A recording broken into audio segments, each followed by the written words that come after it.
کہ جو آج کل بڑے زور شور سے مسئلہ چل رہا ہے عورتوں کی شہادت کے متعلق، میں نے اسے درس کا موضوع نہیں بنایا کہ وہ آیت یوں سامنے نہیں آئی تھی، لیکن ایک دلیل دی جاتی ہے۔ قرآن کریم میں سورہ بقرہ کی آیت 282 میں یہ کہا گیا ہے کہ ایک مرد یا دو عورتیں، بھائی اتنی سی بات کرتے ہیں، کچھ نہیں بتاتے کہ وہ آیت کیا ہے، اس کے معنی کیا ہیں، کیوں کہا گیا ہے یہ نہ، ایک مرد اور دو عورتیں، تو اس سے پھر آگے ہر معاملے میں دو عورتوں کی شہادت ایک مرد کے برابر، یہ ہو گیا تو آدھے رہ گئی نا، تو اس کا ووٹ بھی آدھا، یہ اگر قتل ہو جائے تو اس کے خون بہا قیمت جو ہے خون کی وہ بھی مرد سے آدھی، اور وہ کہ وہاں لکھا ہوا ہے کہ دو مردوں کے مقابلے میں ایک مرد کے مقابلے میں دو عورتیں، کہا یہ گیا ہے وہاں کہ صرف یاد رکھیے سارے قرآن میں شہادت یا گواہی کے متعلق متعدد مقامات میں آیات آئی ہیں۔ پہلی چیز تو یہ یاد رکھیے کہ کسی میں یہ نہیں کہا گیا کہ گواہ عورت نہیں ہو سکتی، صرف مرد ہو سکتا ہے، کسی آیت میں قرآن کی۔ یہاں آپ کے ہاں جو نئے قوانین نافذ ہوئے ہیں اب تک، وہ زنا، سرقہ، قذف وغیرہ کے متعلق آرڈیننس جو 79 میں ایشو ہوئے تھے اسلامی، جن کو کہا جاتا ہے، اس میں عورت خارج ہی کر دی گئی ہے گواہی کے لیے۔ شرط اس میں رکھی ہوئی ہے کہ وہ میل ہوں گے، وہ مرد ہی ہو سکتے ہیں گواہ، عورت ہو ہی نہیں سکتی۔ یعنی کسی ماں کے سامنے کسی نے اس کے بیٹے کو آ کے ذبح کر دیا، قتل کر دیا، تو یہ ماں گواہ نہیں بن سکتی اپنی بیٹے کی اس موت کے۔ کیوں نہیں بن سکتی کہ جی یہ عورت ہے؟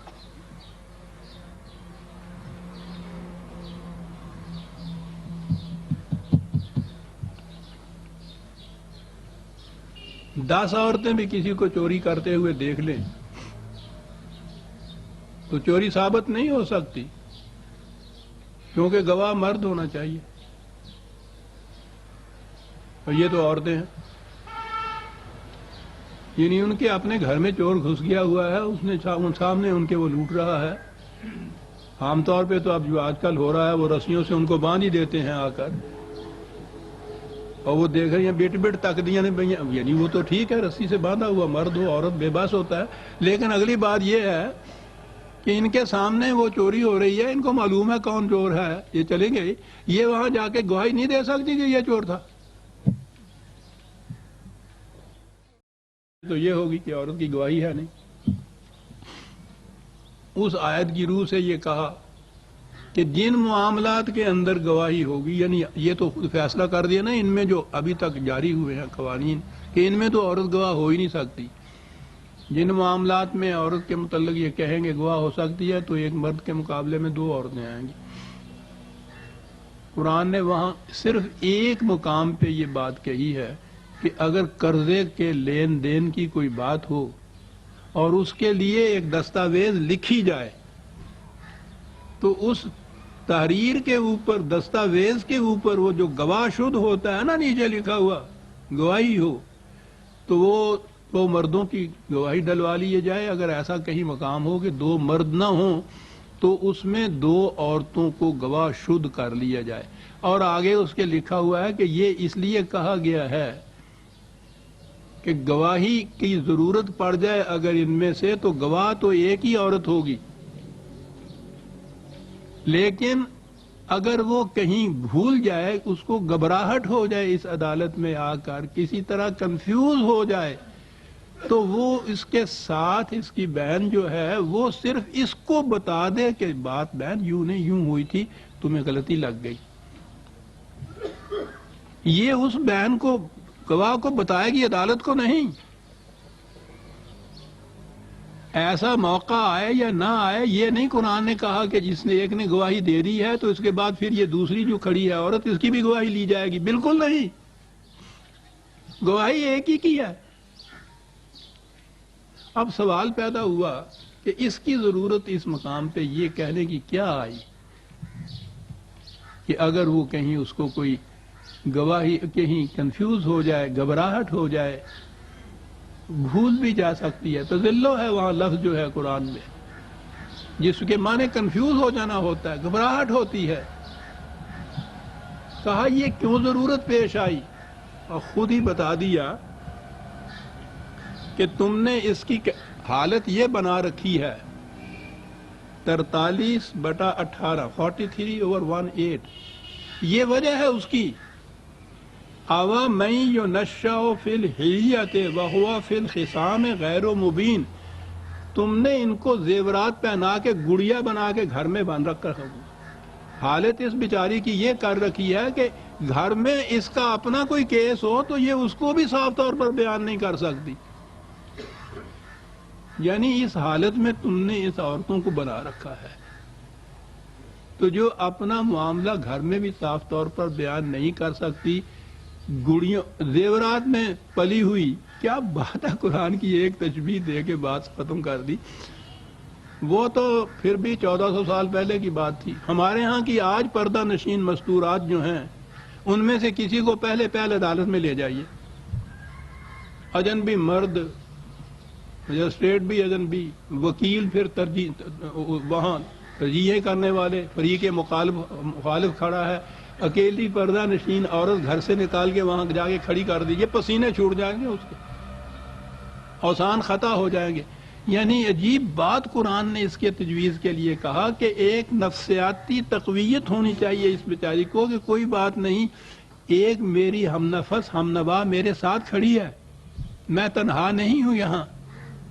اور اس کو عدالت نے یہ رعایت دی ہے کہ اگر کہیں تمہیں بھول چوک ہو جائے تو یہ تمہیں بتا سکتی ہے. حالانکہ یہ اس کی اجازت نہیں ہوتی عام طور پہ، یہ تمہیں بتا سکتی ہے، اور جو کوئی یہ بتائے گی ہم اس کو ایکسپٹ کر لیں گے. اس کمزوری کی بنا پہ کہ تم نے اس کی حالت یہ کر رکھی ہے، زیورات میں پلی ہوئی، اپنا معاملہ گھر کے اندر بھی یہ صاحب بیان نہیں کر سکتی. عزیزان، آج بھی آپ غور کریں گے تو دیکھیں گے کتنی ہمارے ہاں کے گھر کے اندر کی مستورات کا میں ذکر کر رہا ہوں جو رہنے والی ہیں، اور واقعی ان کی کیفیت یہ ہوتی ہے اپنا معاملہ گھر کے اندر بھی صاحب بیان نہیں کر سکتے. وہ سب کچھ کر کے بھی اس کے دیکھتی ہے کہ معاملہ میرے خلاف ہی جا رہا ہے، بیان نہیں کر سکتی، تو وہ بات سوائے سے کہ اچھا میرا سبب.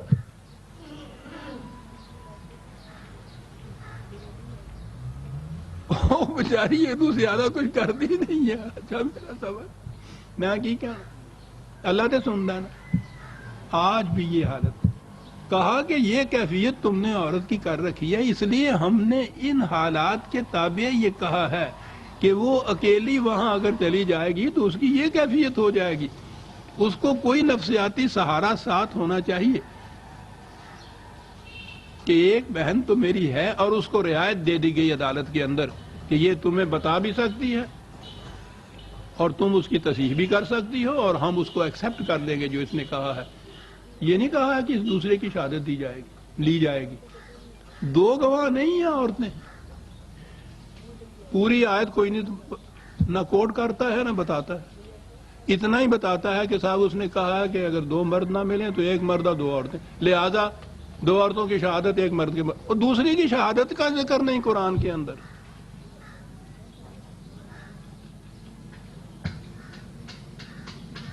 اب آئیے جو آیت ہمارے سامنے تھی وہ تو میں پوری کر لوں. کہا یہ گیا کہ یہ تو بڑی باعزت مرفوع بلندے کے مقام کے اوپر بیٹھنے والی یہ بے بات ان کے ذہن میں نہیں آ سکتا تھا.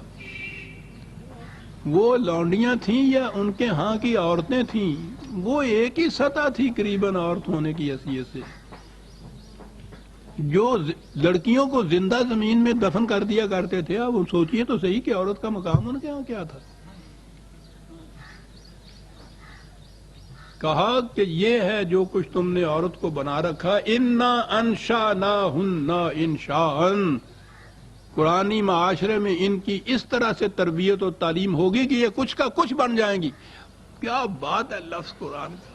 یہ ایک نئی مخلوق بن جائیں گی. ہم ان کی اس طرح سے تربیت کریں گے، ایسی تعلیم ان کو دی جائے گی، ایسی تربیت دی جائے گی، ایسی نشو و نما کی جائے گی کہ یہ نہیں رہیں گی جو آج تمہارے سامنے ہے کہ تم نے ان کو لونڈیاں بنا کے گھروں میں رکھا ہوا ہے. یہ کچھ اور بن جائیں گی.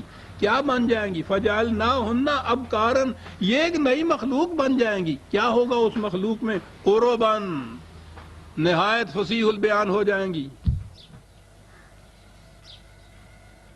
جو آج گھر میں بھی اپنے معاملے کو خود کاز اپنے کمپلیٹ نہیں کر سکتی، یہی عروباً، یہی عرب جو اپنے آپ کو کہا کرتے تھے فصیح البیان ساری دنیا کی، کہ کوئی ہمارے مقابلے میں باقی گونگے ہیں. کہا یہ جو آج گونگی بنا کے تم نے بٹھایا ہوا ہے، انشاناہن انشاء، فجعلناہن، یعنی اپنی طرف کہا ہے ہم ایسا انتظام کریں گے کہ جنتی معاشرے میں ان کی تعلیم و تربیت اس قسم کی ہو جائے گی کہ یہ کوئی اور نئی مخلوق بن جائے گی.